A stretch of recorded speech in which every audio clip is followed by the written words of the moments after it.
Dude, we're going to Mars. Yo, what's up, guys? Raymond Horta here, comedian extraordinaire with one of my dearest friends, TJ Boom. It's in the fish. If you've never met TJ Boom, he's one of the most experienced, talented, and charismatic fishing captains out of South Padre Island. And every time we go, I gotta say, we limit out. And that's not only because he's a talented fisherman, but because I'm anointed by the Holy Spirit and I always cast to the right, just as I'm instructed. Aside from that, my friends, our show right now is brought to you by our good friends at Tehuacan Agua Mineral de Tehuacan. If you've never had Tehuacan mineral water, try it out. It's super crisp, super refreshing, and it beats if you're trying to beat that soda kick or beer kick, man. Yeah. You want to drink something healthy with a meal. Dude, try the lime or even try Agua Mineral de Tehuacan en el sabor de toronja. That's grapefruit. They don't even know. They don't even know, bro. They don't even know. Well, TJ. Located at Buc-ee's and Stripes. Yeah, and 7-Eleven. So, TJ, you've had some of this stuff on your boat for your clients. Oh, they love it. Is it's not a, hey, you want to grab one of these bottles of water that tastes like dirt? You know, this is a high exclusive natural chill, and it's a crisp, refreshing Tehuacan. Also, a big shout out to our friends at Rio CBD. What? If you've never had Rio CBD THC Delta 8 gummies, oh man, somebody that needs help sleeping, like your boy. This stuff helps you go to sleep. Taking it back to high school, baby. Yeah, man. Get yourself some good sleep. Get some good relief in your muscles. A natural muscle relaxer, if you will. Yeah. DJ, what would you say? I gotta ask you this question, bro. Let's go. I gotta ask you this question. What is out on the bay? You guys don't understand. Out on the bay, there's some people that are just uneducated. Yes. In boating etiquette. Okay? Yes. What is the worst, most douchebag dude you have ever dealt with? What is the most craziest situation you've ever had on the water? Dude running over our lines, man. Just going like right next to us. Like 100 yards, man. Not even that, dude. Just basically I could have fished on his boat. Wait, have you ever gotten into altercations or confrontations with these guys? That is the only thing that keeps me disconnected from the Lord sometimes is pot lickers or... What's a pot licker? Explain that to people who don't know. A pot licker is a dude that has never been fishing in that hole that you're fishing, and then all of a sudden he sees you and pulls up right on you. Basically wants to touch tips, man. It's like, what? It's like, it's. I would equate it to, you see a man at a urinal, right? And instead of getting to the urinal next to him, you want to pee in the same urinal. And put your hand in his butt or something. Yeah, it's like, hey, bro, like, can I wrap my hand around your waist while I pee in the same urinal that you're You're like, bro, like, there's 12 other urinals. There's a whole laguna, bro, and they're just like, come right on top. So what? That's called pot licking, and guess what that is, guys? That's bad boating etiquette. And if you don't know what good boating etiquette and bad boating etiquette is, where would people even learn about that? So they could follow us. They would learn about that on the YouTube channel. Yeah, you could follow TJ Boom Fishing. Yeah, or what would you recommend if they're would you recommend somebody buy a boat right now? No, the market's just too crazy right now, bro. So if you wanted to go fishing, you wouldn't recommend somebody to buy a boat. I have clients all the time that come out, they want to buy a boat, they get really excited, and then all of a sudden they buy the boat and they're like, snap. We should have just kept booking with TJ. Because what you have to do at the end of the day, tell me. Clean the boat. Okay. Clean the fish. Take care of everything. Not only that, but the maintenance on the boat too. Oh my God. You just paid $2,000? Yeah, just $2,000 for a basic oil change, water pump, solenoid. No way. Yeah, bro. Tell these people again, bro. How much did your oil change for your boat cost? $2,000, bro. So for somebody that's thinking, ¿pa qué voy a hacer hire un captain si yo me compro un barco? Yo voy a buy a boat, no, pesco onda. What would you? So you got to take care of your boat maintenance, first of all. And then you got to take care of your trips, your fuel costs. You got to take care of insurance if you're a good boater. And then you got to go find the fish. And so if you don't find the fish, you're paying all that stuff for nothing. Dude, and stuff happens all the time out bro. there, bro. Shout out to my boy Towboat US. Yeah, shout out to our buddy George Strader, who's one of the number one representatives of Towboat US in the country. And this dude is an absolute, if you ever follow his content, this guy's rescuing people from all sorts of situations. Oh, yeah. You may be having a great day, and all of a sudden you run over a turtle, and you just blow your bottom unit. Yeah. You've seen that happen before, dude? Plenty of times, or they lose the whole propeller comes off, or they get stuck on a sandbar, or bro, they run out of gas. Like, who runs out of gas? Have you ever had to rescue anybody while you're out there on the water? Yeah, man. It's just proper boat etiquette. Again, man. Good boating etiquette. So if you see somebody on the water and they're stranded or they need help, dude, you got to help them, bro. You can't just leave them out there. You got to phone somebody. You know, if they're not towboat members, or you got to help them, bro. I mean, they're going to be out there forever, and it could turn into a survival situation. Correct, man. Because you don't even know if they have any water on the boat.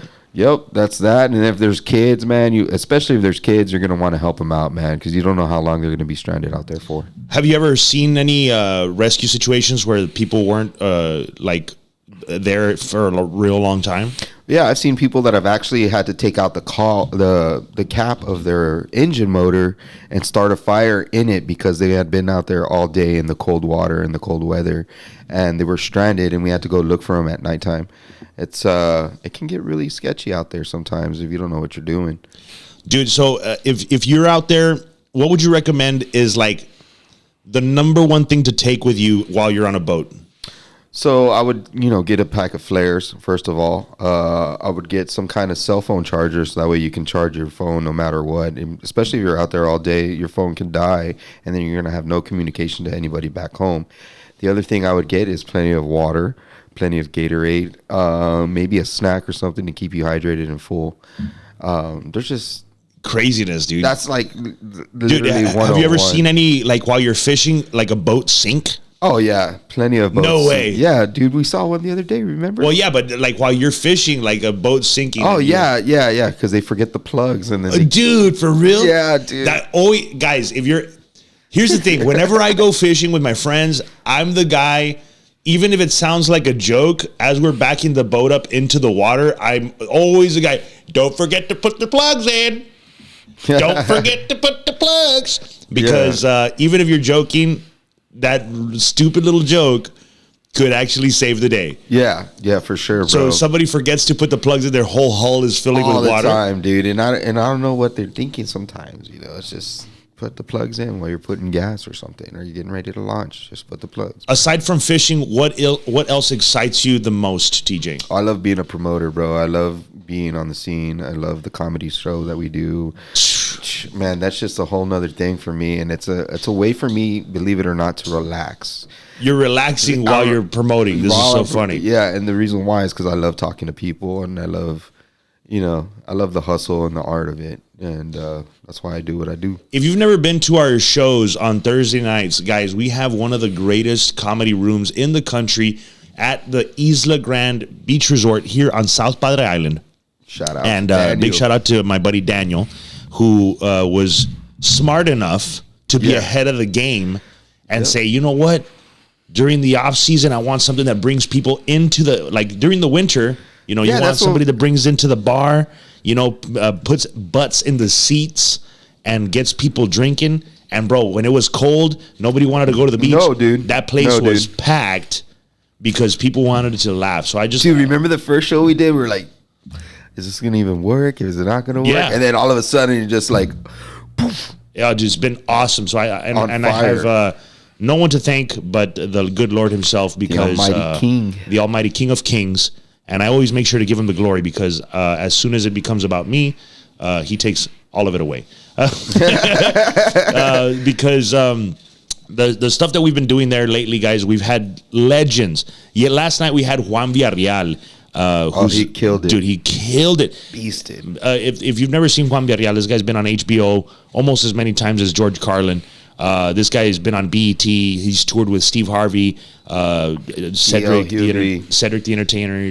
He's toured with all these dudes, man. He used to be heavy in the 90s, and Dude's a monster. He killed it. This guy charges like $6,000-$7,000 a show, $12,000 a show for the bigger theaters, and he was doing the quarterdeck lounge at South Padre Island.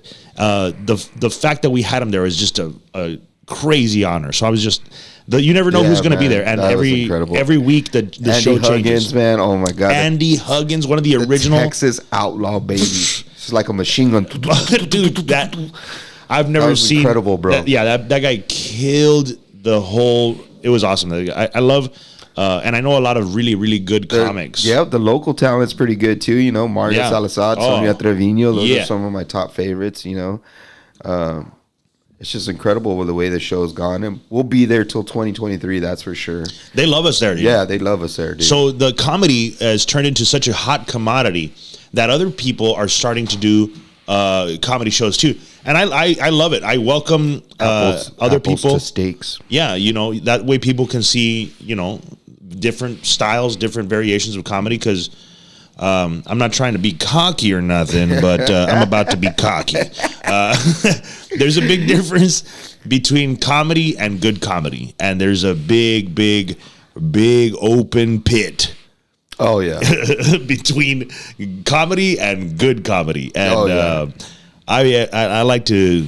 I'm very graced by the Almighty with lots and lots of talent. Thank you, Father.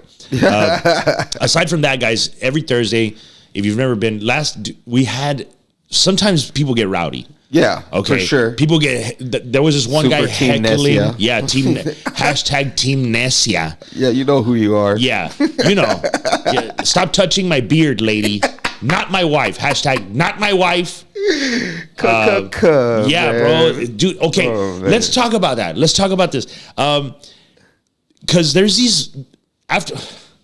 I don't even know if I should say this, bro. Because like, there's some people that, you know. After a comedy show, we're hanging out, we're saying hi to the fans and saying, you know, we're being cordial, we're meeting and greeting, we're taking pictures. And then there's some women with their husbands coming up to me. Yeah. And straight up sexually assaulting me. Like I've seen it. I'm not, am I making stuff up right now? I think you need pepper spray or something. For real, dude. Yeah, I'm not, and you estoy feo, bro. Look at this face. I'm trying to be as ugly and hideous looking as I can to repel them away from me. And quítate. Yeah. And someone was grabbing your chest hairs the other day. How is that acceptable? If you couldn't grab some girl's boobies. Bro, she tried to open my thing and she's like, "What's up with your chest hair?" And she's like running her fingers through my chest hair. I know. I wanted to yell in her face, bro. Not my wife. Dude, because how is that? Imagine. Dude, and here's the thing. I was talking with her husband. Yeah. While she's fiddling with my chest hair. Yeah. How is that acceptable? You just got to roll with it, I guess. I don't know. Dude, and I was talking with her husband business. Okay. Yeah. Imagine role reversal. Imagine if two women were talking business. Hey, I want you to sign up for my Young Living. You know? I want you to sign up for my Herbalife team. You know, and then while you're talking, the dude, the husband of one of the girls talking business, is like trying to look at her cleavage, like and just grabbing her shirt and be like, "What's up with your titties?" Yeah, What's up with that? Bro. What's up? That would never be acceptable. That's assault, brother. That's sexual assault, bro. That's sexual assault. That's 1 to 5. Dude, like, how is that acceptable? And this woman was doing that, and then she's just like, "You should shave your beard," and she's like running her fingers through my beard. I'm like, what? Like, bro, I felt like a little bit of a stripper at that point. only happens at the Easter Grand, guys. Yeah, and you know what? It's happened everywhere, bro. Everywhere I go, I've had women literally come up to me in front of their husbands, bro. Literally, I'm not making this up. Cup the balls? Grab my chorizo de San Manuel. You know what I'm saying? Like a livestock show judge. See, like that, bro.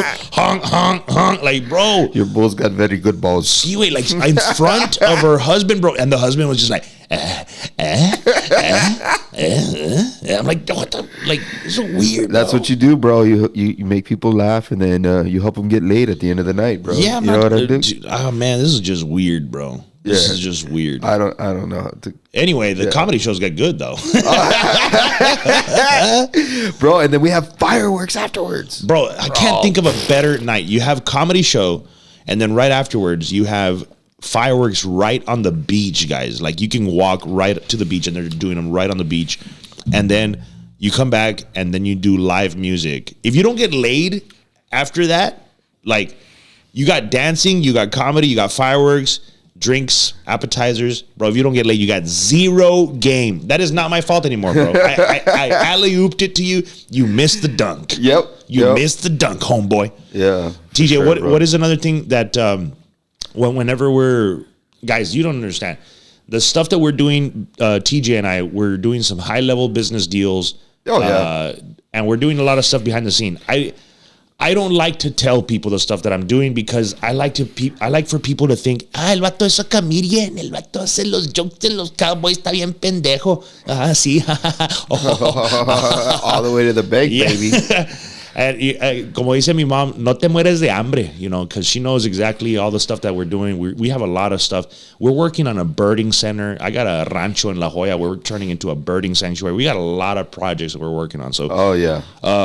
Working with some French bulldogs too, right? We're doing that now. Yeah, French bulldog breeding. We also have working with our friends with BeyondMedia Studios. Yeah. Yep.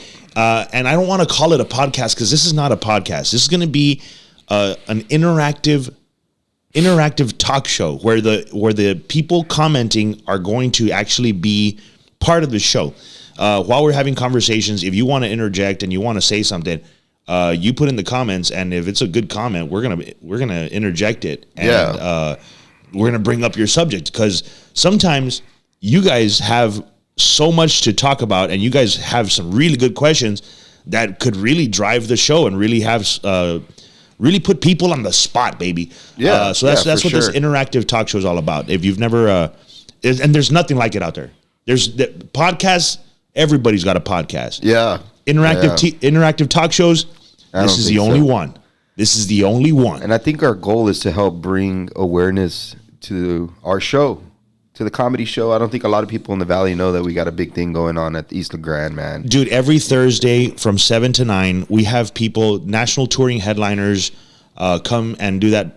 One of the coolest comedy rooms. And I'm super happy to have it because we're like Austin, but with a beach. Yeah, and not really a lot of homeless people. Like almost zero homeless people. I don't Nobody's think going to ask you for a quarter. I don't think I've seen anybody crap on the streets yet. Yet. I'm holding out, huh? How about it? Yeah. So aside from that, guys, I want to send a big shout out to our sponsors, Tehuacan and Rio CBD. Tehuacan, agua mineral. El sabor limón. Oh, yeah. For sure. Unless you're white, you call that's a Tehuacan. Tehuacan. Get yourself a Tehuacan and flavored lime. Yes, sir. Got me a lime flavored Tehuacan. Oh, I love it. Dude. And Rio CBD, I want to take one of these and go 9-9. Yeah, not yet. Not yet. Later tonight. Yes, sir. So business. Aside from that, guys, if you want to do some business, what's a good phone number that they can reach us at, TJ? Yo, go ahead and give me a call, 956-331-5966, and we'll take care of you guys. I mean, we've been doing this for a long time. I've been in promotions for about 10 years, and I've been working with Raymond for the last year and a half, and we've been doing really, really well. We got like a little bit of that Midas touch going on. Oh, yeah. Everything we touch turns to gold. Yeah. And there's some people that have quite the opposite effect, where everything they touch turns to poo. You just got to know how to talk to people and approach people and not try to shove stuff down their throat. It has to happen organically, and we can make it happen, dude. That's what we're good at. That's what we're good at, baby. Man, so I appreciate you guys watching. I appreciate you guys listening. This is a test run of our first episode. We'll be talking more fishing with TJ. We'll be talking more about comedy. the stuff that we have coming. We'll be bringing some comedians to tell us the worst gigs that they've ever had. The hell gigs, dude. We're going to be talking about the worst gigs of all time. And I'll tell you, just so you guys know, the worst gig that I ever had, I was telling our friends here at BeyondMedia. Was that the livestock show one? No. This was, I think. That one was pretty bad. No, that one was bad. But I've grown to the, I've grown so much in my comedy that I embraced that and had fun with it. Then it had to have been at Paradise Roadhouse or something. No, I think the worst gig where I still feel it. Was the first time I ever bombed. And I had been doing comedy since I was 8 years old, and I had never had a bad set up until I was 18. Wow. And I was like, I'm just good at this. I'm so good. And then my manager at the time tells me, I got a gig for you in front of 2,500 people. And I'm just like, oh yeah, bro, I'm gonna kill this. Yeah. And he's like, it's in a park. And I'm like, okay, let's do it. It's in a park in Donna. You could already see this train. Yeah, you could already see this plane just taking this fat nosedive. Not that there's anything wrong with Donna, but no. The circumstances just continuously get worse for comedy. It's like it's in a park. It's in Donna, Texas. It's in between boxing matches. Oh gosh, no, bro, way, dude. And it's like, okay, I'll do it. And it's gonna be I'm gonna be doing comedy inside the boxing ring. Oh God, dude, this is a train wreck. Like just anybody else, bro, they're gonna down. Oh yeah.